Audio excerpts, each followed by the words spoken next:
નમસ્કાર ગુજરાત. આજના મુખ્ય સમાચારમાં આપણે જાણીશું. આજના આ વિડીયોમાં ભર ઉનાળે ગુજરાતમાં માવઠાની આગાહી, બંગાળમાં ચૂંટણી પહેલા મમતાની મોટી જાહેરાત, જૂનાગઢમાં નકલી દૂધના ટેન્કર પર જનતા રેડ, અમદાવાદ ભાજપમાં ભડકો, ઈરાન યુદ્ધ, વૈશ્વિક અર્થતંત્ર જોખમમાં, 950નો બાટલો 3500માં. આ બધું જ જાણીએ તે પહેલાં અમારી યુટ્યુબ ચેનલને સબસ્ક્રાઇબ કરી લેજો અને બેલ આઇકન ઓન કરી દેજો. માવઠાની આગાહી. ગુજરાતમાં વેસ્ટર્ન ડિસ્ટર્બન્સને કારણે 18થી 21 માર્ચ દરમિયાન કમોસમી વરસાદની આગાહી કરવામાં આવી છે. કચ્છ, ઉત્તર ગુજરાત અને સૌરાષ્ટ્રના વિવિધ વિસ્તારોમાં ગાજવીજ સાથે હળવો વરસાદ પડી શકે છે. મહત્તમ તાપમાન 35થી 37 ડિગ્રી વચ્ચે રહેતા ગરમીથી રાહત મળશે. અંબાલાલ પટેલના મતે મજબૂત પશ્ચિમી વિક્ષેપથી વાતાવરણમાં મોટો પલટો આવશે, જેના લીધે અમદાવાદ અને ગાંધીનગર સહિતના શહેરોમાં વરસાદી માહોલ છવાશે. બંગાળમાં ચૂંટણી પહેલા મમતાની મોટી જાહેરાત. પશ્ચિમ બંગાળમાં વિધાનસભા ચૂંટણીની સત્તાવાર જાહેરાતના માત્ર સવા કલાક પહેલા મુખ્યમંત્રી મમતા બેનર્જીએ પૂજારીઓ અને મુઅઝ્ઝિનોના માનદ વેતનમાં 500 રૂપિયાનો વધારો કર્યો છે. હવે તેમને દર મહિને 2000 રૂપિયા મળશે.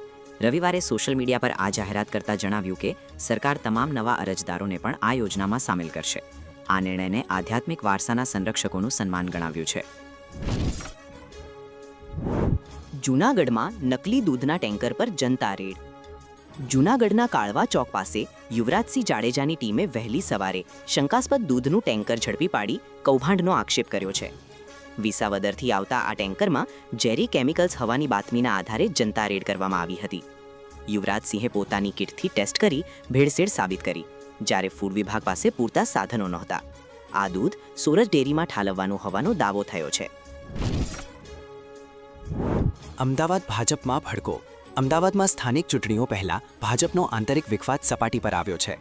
અમરાઈવાડીના ધારાસભ્ય ડોક્ટર હસમુખ પટેલ પર કાર્યકરોએ હિટલરશાહી અને સિનિયરોની અવગણનાના ગંભીર આરોપ લગાવ્યા છે. વોટ્સએપ ગ્રુપમાં વાયરલ થયેલા મેસેજમાં ધારાસભ્ય વિકાસને બદલે અંગત અદાવતમાં રસ લેતા હોવાનો દાવો કરાયો છે.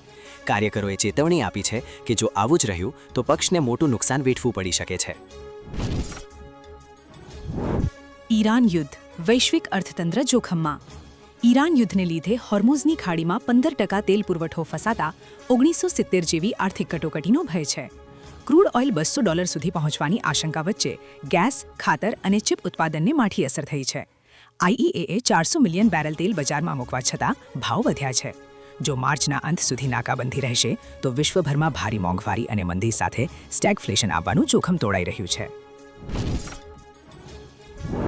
950નો બાટલો 3500માં.